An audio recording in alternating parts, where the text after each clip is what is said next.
There are instances where you have a feeling that life is meaningless and joyless. But if it persists or occurs frequently, then it is an indication of a growing inner crisis. This negative feeling has in it a sense of loss of interest in life and an apathy deep within. It may also include traces of life weariness, despair, and boredom. Many people are not consciously aware of this bitter feeling growing within, but their behaviors, such as excessive drinking, careless habits, hateful attitudes, anger, and negative worldview, exhibit their inner crisis. What is the root cause of this apathy? It seems to arise from a deep inner confusion of not knowing what to do with life, and also inability to find answers to the fundamental existential questions arising in human mind. They are: who I am? What is the meaning of life? What is to do with this life? Majority of people do not even care to look at them. Others adopt various borrowed answers from others or from their religions or cultures. These symptoms are warnings that one is going out of harmony with life.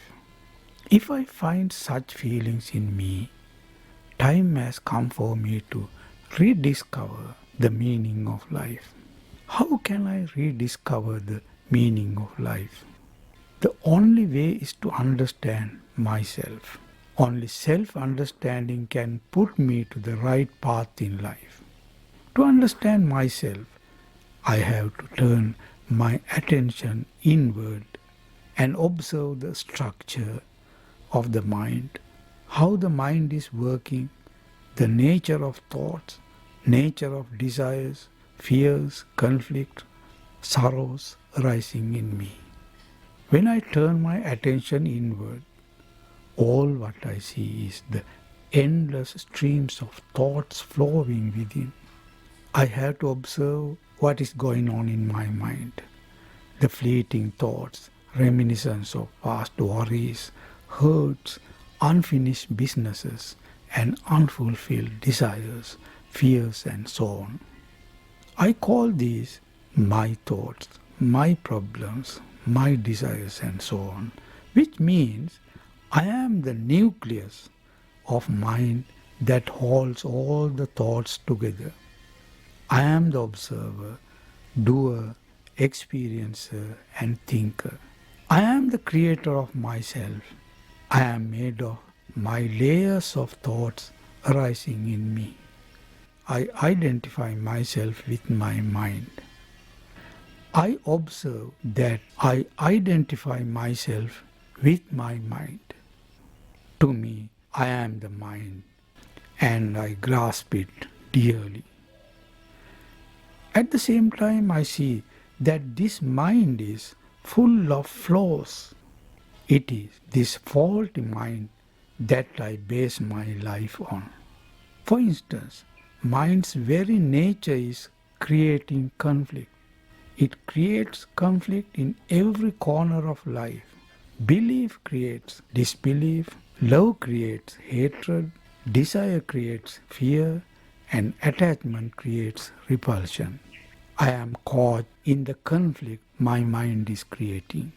Another flaw of the mind is the deficiency inherited in it. You cannot remove the deficiency in it. It's always there in some form. Because of this deficiency, mind can never fulfill itself. Therefore, it is always in an unrest, asking for more and more. Again, I see how delusional is this mind. People spend their whole life chasing after the delusions mind is projecting.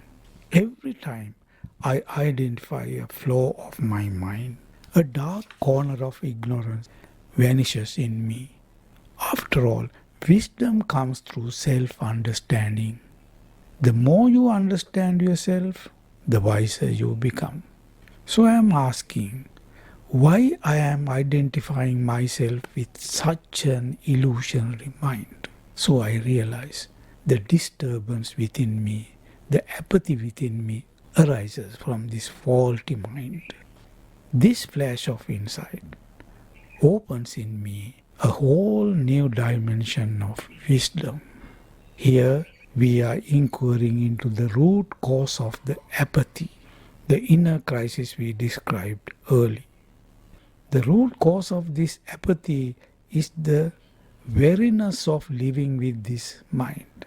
I am tired and sick with my mind, which is so shallow, insufficient, and illusionary. This life weariness expresses itself in the symptoms discussed above. So, what is the source of remedy? The remedy is to be found not from somebody who claims he knows it, but from the depth of your being.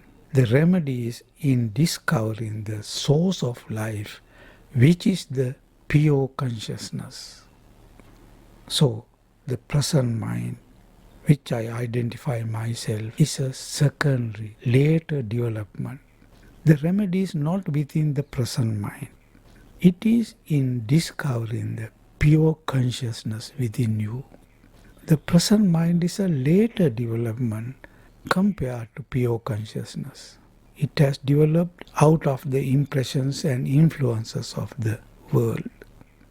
But the pure consciousness is the original consciousness, the original state of being with which we are born. Now, how to come upon the pure consciousness within you? For it to reveal itself, the mind has to be seized. But mind cannot be seized deliberately by will. It should happen naturally. It happens in a moment you have an insight into the futility of your thoughts.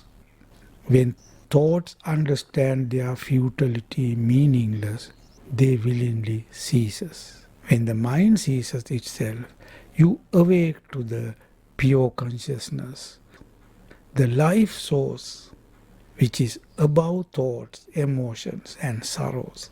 With its opening, you feel deeply released of all worries and pressures of your mind.